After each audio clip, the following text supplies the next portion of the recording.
Hallo, ich bin Susanne Fries-Geier, die Beauftragte für humanitäre Hilfe hier im Auswärtigen Amt.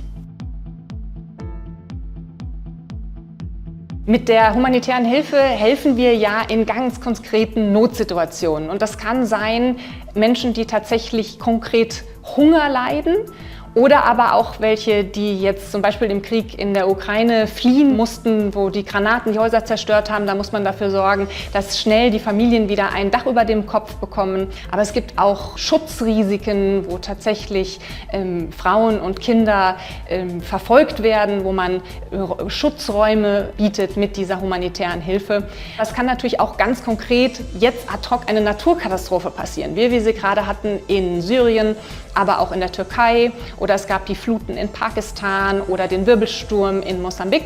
Und auch immer dann reagieren wir dann sehr schnell mit dem, was notwendig ist. Das tun wir wieder über unsere Partnerorganisationen, zum Beispiel das THW ist meistens sofort gefragt und auch bereit, tatsächlich in die Länder zu gehen, zu helfen, gerade bei der Wasseraufbereitung, aber auch über die vielen anderen Partnerorganisationen, die wir haben und die dann mit den Kolleginnen und Kollegen vor Ort genau entscheiden, was wird gebraucht und wir dann entsprechend die Mittel zur Verfügung stellen.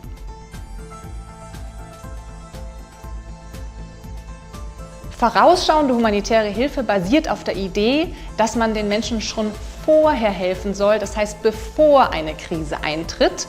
Das kann man sich zum Beispiel vorstellen bei Extremwetterereignissen wie Fluten, Stürme oder auch Dürren, aber auch zum Beispiel bei Pandemien. Und um Ihnen ein ganz konkretes Beispiel zu geben, ich war gerade in Bangladesch. Und Bangladesch ist ja ein Land, das jährlich oder auch manchmal mehrmals im Jahr mit Überflutungen zu kämpfen hat. Und früher war es tatsächlich so, dass das sehr, sehr viele Menschenleben gekostet hat.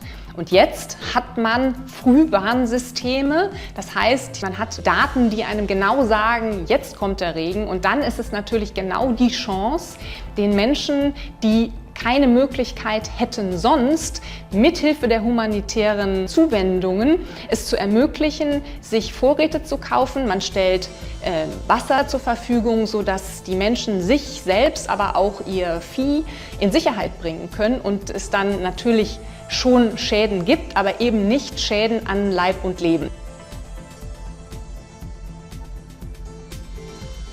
Auch humanitäre Helfer helfen, dem Klimawandel abzumildern, zum Beispiel mit der bereits genannten vorausschauenden humanitären Hilfe.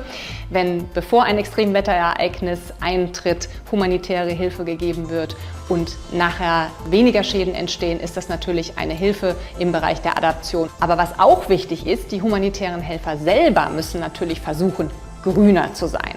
Das heißt, bei der humanitären Hilfe sollte vermieden werden, schädliche Materialien in ein Land zu bringen, zum Beispiel Plastik, oder aber auch mit Heizmaterial geholfen werden, damit eben Menschen nicht gezwungen sind, in den Wald zu gehen, Holz abzuholzen, sondern die Möglichkeit haben, auf nachhaltige Dinge zurückzugreifen. Ein wunderbares Beispiel sind auch Solarpanel, die wir versuchen in Flüchtlingslagern anzubringen. Ist nicht immer so einfach, weil es natürlich auch technische Herausforderungen gibt. In einer Wüstenregion mit Sandstürmen ist die Wartung nicht so einfach und dann ist es natürlich auch eine langfristige Sache. Flüchtlingslager sind ja immer eher gedacht, kurzfristig da zu sein, aber angesichts der Tatsache, dass eben die Krisen auch immer länger werden und die Flüchtlingslager auch länger da sind, ist es eben wichtig, Energie auf eine nachhaltige Weise zur Verfügung zu stellen.